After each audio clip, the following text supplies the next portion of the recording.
Luther Burton is one of the biggest losers from training camp so far. We'll explain why next.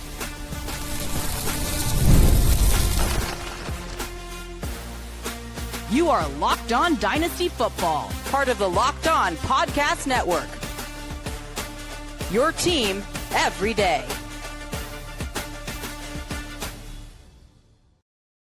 Welcome back to the Locked On Dynasty Football Podcast, part of the Locked On Podcast Network, your team every day. We'd like to thank you for making us your first listen of the day. Today's episode is brought to you by Game Time. Download the Game Time app, create an account, and use promo code LOCKEDONNFL for $20 off your first purchase. Welcome back. I am your host, Marcus Mosher. You can follow me on Twitter at Marcus_Mosher. Joining me today, as always, is Michael Fabiano. You can follow him on Twitter at Michael_Fabiano. You can also check out all of his great work over on SI. And on today's show, we're taking a look at the biggest losers from week one of training camp. Again, don't overreact too much because a lot of this can flip here in just a few days. But we're going to look at the Houston running back situation, some veteran receivers that just have not been able to stay healthy. But Fabs, we have to start with Luther Burton. Yeah, I mean, Marcus, Burton's behind the 8 ball, right? Because he's been dealing with this hamstring injury, missed the first four practices, and he actually was back on the practice field for the first time this summer. He was in full pads, but it looks like the Bears are probably going to, be kind of ramping him up like some of the other players, like Colson Loveland, obviously, who's looking, more and more healthy here as we get through training camp. But, Burton's a guy, even if you love the talent, which I do. I mean, a couple of years ago at Missouri, he was phenomenal. And then, this past season, the numbers weren't as great for whatever reason. But DJ Moore has been raved about by Ben Johnson. Roma Dunze is a breakout candidate. Loveland could play a big role in the offense. They've got Cole Kmet. So there's a lot of mouths to feed in that Bears offense. So I wouldn't expect Luther Burton, while he's certainly going to be drafted across the board in Dynasty, to really make a year one impact from a fantasy football perspective. And it might be slow going too, because again, he's missed time. That's very important. Ben Johnson had even mentioned that a few weeks back about how, you miss time, then you're behind everybody else. So this is a player who, while the talent is there, I'm not really looking for a big year one impact unless somebody else gets hurt. But I still think long term, he's got plenty of value in this offense. 100%. Luther Burton was one of my favorite players during the 2025 draft. And it's not hard to see why. I think he's special with the ball in his hands. He was one of the best guys after the catch that we've seen come out of college football in the last decade or more. And I actually think he can be a deep threat. But the problem with Burton, and this is why he fell during the draft, is that he's not the most refined NFL receiver. So you needed him to be in these mini camps, in these OTAs, in these training camps, learning how to become an NFL route runner and not just be a gadget player. And with him missing basically the entire offseason, right, you have to wonder, what is the role going to look like in year one? You mentioned all of the guys that are kind of ahead of him, in the pecking order. And now the fact that he's not practicing, he was, again, you mentioned on Monday, he was on pads, or he had pads on, didn't practice. I think it could be another week before we even see him full go. Now we're into August, right? So for somebody who's being drafted, just outside the top 35 receivers, I wonder if he's even going to be startable at all until middle of the year, late in the year. And I would also express that same concern, when it comes to him. I think you're drafting him as a bench player at this point. You're benching him as a long-term potential starter from a fantasy perspective. He is the future and certainly the very near present number one slot guy in Chicago. We know that this offense can certainly be conducive to a slot man putting up a lot of yards and catches, although I don't think he's going to be a Amon-Ra St. Brown. Ben Johnson, just his offense brings in a lot of confidence and a lot of optimism when it comes to these Bears players. So you draft them and you lower your expectations maybe for the first half of year one, or maybe year one altogether, and hope that he can ramp things up statistically throughout his career in Johnson's system. So if you had a rookie draft going on this weekend or over the next couple of weeks, right now Luther Burden is being drafted at about 15th overall, wide receiver 5. Would you take guys like Trey Harris and Jaden Higgins ahead of him? I'd take Higgins ahead of him. I don't know if I'd take Trey Harris. I do love Harris. I do really like him. But I don't know that I take him ahead of Burden at this point. You're like me. I mean, the talent that this kid has and the potential for him to be an explosive playmaker is very intriguing.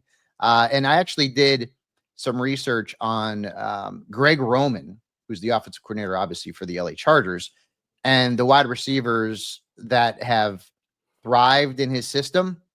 It's a real short list. Let's just put it that way. In fact, Ladd McConkey's finish last season was the best finish any wide receiver has ever had in a Greg Roman offense. So I think being in that offense is going to limit Harris to a degree. I'd rather have Burden playing in that Ben Johnson system. Real quick, Matthew Golden and Luther Burden have the same ADP when it comes to rookie drafts. It's basically right at the back end of round 1. Which of those two would you prefer? I'd probably rather have Golden because of the situation with the Packers wide receivers. Romeo Doubs is in a walk year. Christian Watson's not going to be back. I mean, he's in the last year of his contract. He's not going to be back. So, I think Golden could potentially see a bigger role in Green Bay long-term than Burden. I just want to mention a quarterback real quick, Kenny Pickett, who's been working with the first team quite a bit in Cleveland. He has a hamstring injury. He's going to miss it. It sounds like at least the next couple of weeks. And that's a real bummer for Pickett because there's a lot of quarterbacks on that Browns roster. And I have a hard time envisioning him starting in week 1 if he's going to miss so much time this summer. What's funny too is that when you look at the ADP data, he's not even there. He's not there at all. So, the dynasty folks are, and actually Shedeur Sanders is the young Brown quarterback that people are going after, which you and I disagree with, because he's got the name, and you and I both agree that Dylan Gabriel is the guy that you want in dynasty from that Browns quarterback room. And Pickett is a guy who unfortunately is going to just go down as another first round quarterback dud who's going to end up being a backup for the remainder of his career in all likelihood. And we talked about this yesterday. You agree. We'd rather have Joe Flacco as the starting quarterback selfishly in week 1, as long as he can be in that role before they decide to go with one of the younger guys, because he is the best bet to help the guys like Jerry Jeudy, like David Njoku, to get to their, maybe not their peaks, but at least increase their ceilings from a fantasy perspective. I've always thought Kenny Pickett was the guy that was going to be on the outside looking in, because I do think he has value to other organizations. Like, I'll give you an example. Tennessee just lost their backup quarterback in Will Levis. Could the Browns flip Kenny Pickett for a 6th-round pick? So that way Cam Ward at least has somebody behind him who's started some NFL games. I think so. I think there's teams out there. You go ahead. Yeah, did you see that play that Cam Ward made? Yes. Oh, yeah. Listen, I try not to get too excited. He would have been sacked about 5 times on that play, but yes, it was an amazing throw. I try not to get too excited, but you see that kind of stuff and you're like, okie dokie. Yeah, that looked pretty cool. Yeah. So I do think Pickett's going to catch on somewhere. I just don't think it's going to be Cleveland. And I think the injury is going to make it really, really hard for him to have any fantasy value, dynasty value over the next year. All right, let's talk about some veteran receivers who are losing value during training camp so far. We will get to that next. This episode is brought to you by Game Time. We've all been there logging on early and waiting forever for concert tickets to go on sale, only to lose your spot for a show that you've been dying to see. Live music should be about making memories and not dealing with the stress of ticket shopping, but that's where Game Time comes in. Game Time makes getting concert tickets faster and easier than ever before, and the prices actually drop the closer that we get to showtime, and you can save up to 60% off with their killer last-minute deals. I love the Game Time app. My favorite feature is the panoramic seat view that you can see in the app before you buy. Like, I go to a lot of football games. I want to know exactly what my seats look like, and Game Time does that for you. So take the guesswork out of buying concert and show tickets with Game Time. Download the Game Time app, create an account, and use promo code LOCKEDONNFL for $20 off your first purchase. Terms apply. Again, create an account, redeem promo code LOCKEDONNFL for $20 off. Download the Game Time app today. Last minute tickets, lowest price guaranteed. Welcome back to the Locked On Dynasty Football Podcast. We'd like to thank you for making us your first listen of the day. All right, Fabs, let's talk about some veteran receivers who are off to rough starts. Who do you got? Well, you got to talk about guys who are dealing with injuries, right? So, I mean, Darnell Mooney got hurt last week. You're dealing with a shoulder injury. He's not a big name from a dynasty perspective. He's only the wide receiver 59. His ADP is in the 120s, but certainly still notable. Looks like potentially he could be back for week 1. Atlanta signed DJ Chark, which is kind of much ado about nothing. But we already know that we're not going to have Brandon Aiyuk for some extended period of time. And it looks like Chris Godwin is also in that mix. So those are the two players that now have suddenly brought in some question marks, right? I mean, like you and I talked before the program, like Rashee Rice, Jordan Addison, their value is not going to go down very much, if at all, because they're facing suspensions. And it's already been baked into their ADP. Like, right, exactly. And yep. I mean, not for nothing, but every report about Rashee Rice is like ridiculously sparkling. I mean, yes. I love that dude as a player and as a potential fantasy superstar. But now, you look at Aiyuk. I mean, he's the wide receiver 36. His ADP is ballpark right around 70. And there's just so many question marks about Brandon Aiyuk because, he's got a clear path to being the number 1 wide receiver in San Francisco in a Kyle Shanahan offense. And that is a nice spot to be in. And it has been a nice spot to be in. But the knee injury, he's not obviously even practicing at this point. We don't know when he's going to be back. The regular season PUP list is a very real potential scenario for Brandon Aiyuk. So, at this point, I mean, even if you're in a startup, even wide receiver 36, which means that he's likely the 3rd wide receiver on your team, there's a little bit of risk there. And also, we could go back to how there were trade rumors about Aiyuk. What's his future hold? Is he going to remain in San Francisco? All that kind of stuff. A lot of question marks about him. And I will say this, even when he returns this season, he's not going to be the same player who had back-to-back 1,000-yard seasons. He's not going to be the same player. It takes time for an athlete to get that mental and physical confidence back in the knee. And a wide receiver, what's your game predicated on, right?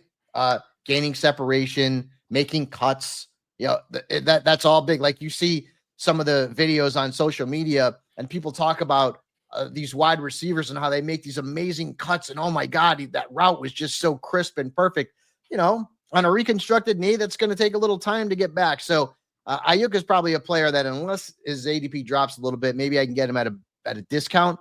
I'm probably going to be thinking about avoiding him at this point. There's just too many question marks in San Francisco.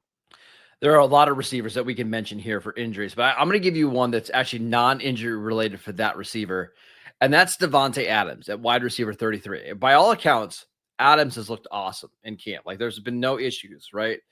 The problem is Matt Stafford is dealing with a back injury, and it was initially reported that Stafford was only going to miss a couple days, and then it was a week, and then the Rams or Sean McVay came out and said, hey, he's not going to practice this week, and we're going to reevaluate him on a week-by-week basis. That's a big deal, right? Like, Matt Stafford has a history of back injuries, and we know that the Rams don't play their starters at all in the preseason. They use these joint practices in July and August to really ramp up. And it doesn't sound like Stafford's going to be ready to go for the joint practice that they have next week with the Cowboys. And that makes me really nervous. Now, do I think Adams is still going to put up big numbers? Yes. Do I think Stafford's going to play this year? Obviously, right? But if you're dealing with back injuries in July, I have a good friend who said nobody ever used to have a bad back, right? It's always there, right? Tony Romo. Yeah, exactly, right? So I just get a little bit nervous when you have a wide receiver 33 price tag. You're already a 32-year-old receiver, And now your quarterback not only is dealing with your left tackle being out for the season, but your quarterback also has a back injury. I'm on high alert here, Fabs. Yeah, it's certainly notable and a bit concerning. The thing with me, and the Stafford situation aside, is that we talked about this. I think Father Time is undefeated. Adams is 32, and I love him. He's one of my favorite wide receivers to watch. I just love his game. He's going to go to the Hall of Fame. He's a phenomenal wide receiver. He goes to Los Angeles. He will not be the alpha. No. This is the first time in a long time where he's not the alpha. In New York last year when he took over, took a little bit of time, but he became the alpha. Yeah. In Las Vegas, he was the alpha. And he also had Derek Carr throwing him. They played together at Fresno State. And then before that, he had, one of the greatest quarterbacks to ever play the game in Aaron Rodgers in Green Bay. So you potentially have issues with Stafford. And you're also not the number one. And you're 32 years old. I'll be honest with you.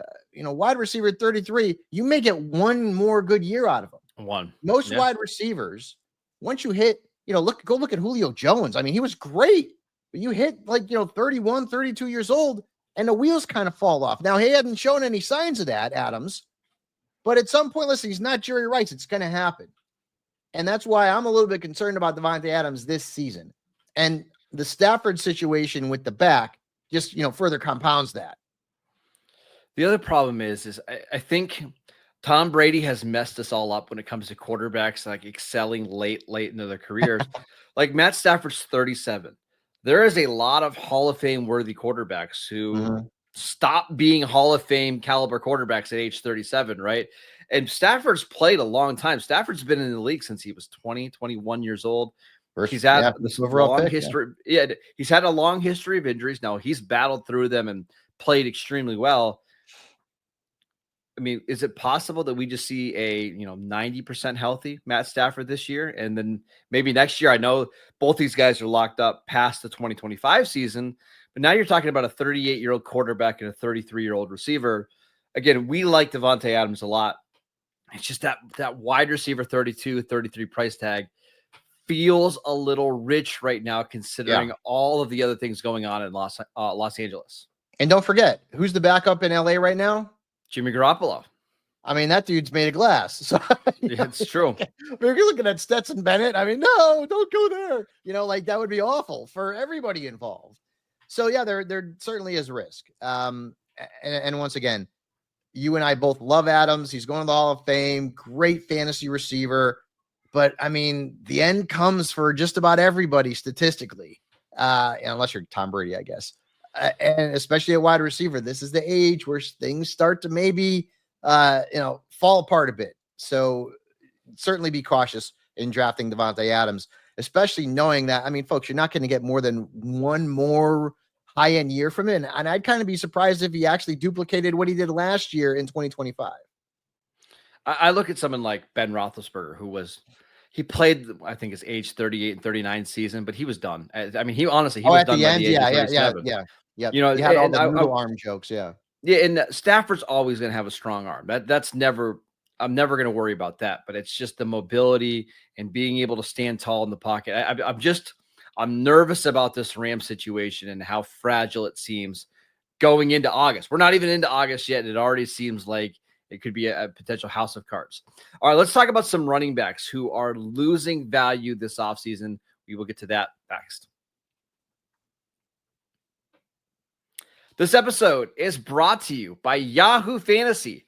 Fantasy football is back. Fire up the group chat, get your draft board ready, and buckle up for a season filled with breakouts, busts, and all the overreactions that we live for. It's all going down on Yahoo Fantasy.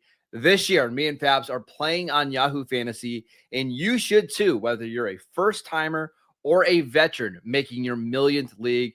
Our league has been running through Yahoo for a long time now. It's easy to set up. The mobile app is fantastic, and the Smack Talk just hits different in the message boards. And to celebrate 28 years of fantasy greatness, Yahoo Fantasy is dropping 28 big new features over 28 days, giving you more ways to play, more ways to draft, and more ways to win. It all begins on August 4th. So stay tuned and start by creating or joining a Yahoo Fantasy Football League at yahoofantasy.com/LockedOnNFL. That is yahoofantasy.com/LockedOnNFL. And let's make this fantasy season the best one yet. Welcome back to the Locked On Dynasty Football Podcast. We'd like to thank you for making us your first listen of the day. For your second listen, check out Locked On Bets. Betting experts Lee Sterling and Kevin Rogers have made daily MLB locks and can't miss football futures. Find Locked On Bets on YouTube or wherever you listen to your podcasts. All right, let's talk about the Houston running back situation. We actually named Nick Chubb a winner on our Monday show because of the Joe Mixon injury. But now I'm starting to wonder, Fabs, if maybe both of these guys are offseason losers. You hear, D'Amico Ryans come out and say, well, I mean, Nick Chubb's just, not the same player. Like, he had a lot of really good things to say about him, But also, I think he knows that there's limitations with Nick Chubb. He's 29 years old. He's had a lot of carries on his body and, dating back to even his time at Georgia. And he's also a couple of years removed from a really nasty knee injury. And last season, he was only able to play part of the season, and he don't look like the same player. No. So while I still feel like, Chubb is a winner to agree, because there's a chance that maybe he's a starter for the first couple of weeks of season, depend on Joe Mixon's status, because we still don't know, concretely what he's going to be in terms of, is he going to end up on the PUP list? Is he potentially going to miss the first few weeks? Is he going to be back for week one? Like, we don't really have any idea. So Chubb and obviously Woody Marks, who was drafted in the offseason, we'll see their value rise a little bit. But I even said this on the show on Monday. Like, he's not the same player. And it is nothing against him. The guy is a beast. He's a physical monster. The guy, squats like 10 million pounds. Okay, that's an overreaction, but you get it's hyperbole, but you get it. He's strong. Not that much, though. It's pretty close. But like the Hulk, right? But I mean, listen, these guys are all human beings. The bodies break down, and I've always said that, I've talked to former NFL players who say that every play is like being in a car crash. And that's especially the case with a running back, especially a power type of between the tackles runner like Nick Chubb is. So yeah, his value goes up a little bit, but I mean, I don't expect more than maybe flex value, maybe flex starter value. If Mixon is out and Chubb gets some burn over the first, maybe, 2 to 4 weeks of the season. So don't go out and draft him thinking that there's any long-term, value with him, because it's not going to come.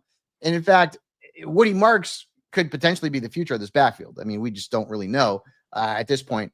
But so Chubb is kind of a winner, but he's, begrudgingly a winner. And even when your coach comes out and, makes some of the statements that he made, and the reality is that, Nick Chubb's not the same guy who used to, rush for 1,500 yards on the regular when he was with the Cleveland Browns. I'm going to give you another reason why both Nick Chubb and Joe Mixon are losers. Brandon Thorne, who's an offensive line expert over Established and Run, he ranked as, number 1 through 32 offensive line units going into the year. Yeah, the Texans are. Yeah. Texans are last. They came in number 32, and all the reports from this offseason are that the Texans still don't know who their starting 5 offensive linemen are. They continue to rotate these guys in, and they're moving guys from tackle to guard and guard to tackle. It just seems like it could potentially be a disaster. They moved on from Larry Tunsil this offseason. They traded him to Washington. If this offensive line is really bad and you've got 2 older running backs, both of them who have an injury history, the answer might just be, Fabs, you don't want either of these guys. And maybe that puts more on CJ Stroud's plate. He's having to throw the ball more. And honestly, maybe that means more work for like Woody Marks out of the backfield as a receiver. But there's a chance that this running game that was very productive from a fantasy standpoint last year just isn't that in 2025. I mean, that the offensive line is a big question mark for Houston, not even only as it pertains to the ground game, but I mean, how much protection CJ Stroud get? There's a lot of analysts out there who saw the tape last year on Stroud and didn't necessarily think that he regressed as much as the offensive line just didn't do many favors. And that's why, CJ Stroud's stock has dropped, certainly more in redrafts than in dynasty, but there's question marks about him as well. So yeah, the Houston Texans have a lot of talent. When you talk about Nico Collins, who could be an alpha number 1 fantasy wide receiver, Christian Kirk is a very good slot receiver. You bring in Jaden Higgins out of Iowa State, who's going to probably be their number 2. This team has got the potential to have certainly some pretty high end fantasy value. But if that offensive line is a problem, if it doesn't protect CJ Stroud, if it doesn't open holes for the backs, whoever the starter is going to be at this point, we assume it'll be Mixon. If he's out, then Chubb. Then there's certainly going to be some potential issues, both in terms of real and fantasy football when it comes to Houston's offense. I just wanted to mention one other running back, and that's Najee Harris, who we have not actually talked about on the show since he had the 4th of July firework incident. We really don't know a lot what's going on. He's on the non-football injury list. We heard quotes from Jim Harbaugh where he said, we're praying that he gets healthy. And that's basically the extent of the update that we had. He did go to practice one day. He was in a hoodie with the hood over top of his head with sunglasses on. So we honestly don't know kind of how bad this injury is. Yeah. But I'm not quite sure that it matters all that much, because I think a lot of us thought when they signed Najee Harris and drafted Omarion Hampton that this was going to be a 50-50 split, right? Najee's going to be the starter and Hampton's going to work in and rotate in. And as we get further on in the season, it was going to be Hampton's job. I just think this is going to be Hampton's job from week 1. And then Najee, whenever he gets back onto the field, is going to be a part-time player, and it's just not all that interesting to me anymore. Yeah, I'd have to agree. It stinks that Hampton's potential rise to stardom happens because of this. And obviously you hope Najee Harris is going to be 100% at some point in the near future. But Harbaugh even said that Najee could miss the entire training camp period. I mean, so that puts him, somewhat behind the 8 ball. They've got some backfield issues right now as well. They signed Naheem Hines. And right now Hassan Haskins is the running back behind Omarion Hampton. And I love me some Omarion Hampton. So do I. His ADP right now is at RB6, and he's getting drafted, only behind guys like, I got to make sure I say his name right now, Bijan Robinson. Bijan, not Bijan, it's Bijan. Bijan. It's like Dijon. Can you pass the Grey Poupon? That's how I'm going to remember to say it correctly. Ashton Genty, Gibbs, Saquon getting drafted ahead of Omarion Hampton is crazy to me, sense. But I mean, it is what it is. But this really opens the door for him to be that guy in week 1. And we all know Greg Roman, while his offenses aren't super wide receiver friendly, you can certainly have a top 10 finisher at the running back position in this system. And so I loved the selection of Hampton when the Chargers made it, knowing that Najee was there only on a 1-year deal. Long term, I think Omarion Hampton could end up being one of the elite running backs in fantasy football. Great. Everything points to him having a lot of success at the next level. All right, that is it for today's show. We want to thank you for making Locked On Dynasty Football your first listen every single day. Go check out the channel on YouTube. Download the podcast wherever you get your podcasts. We are free and available on all platforms.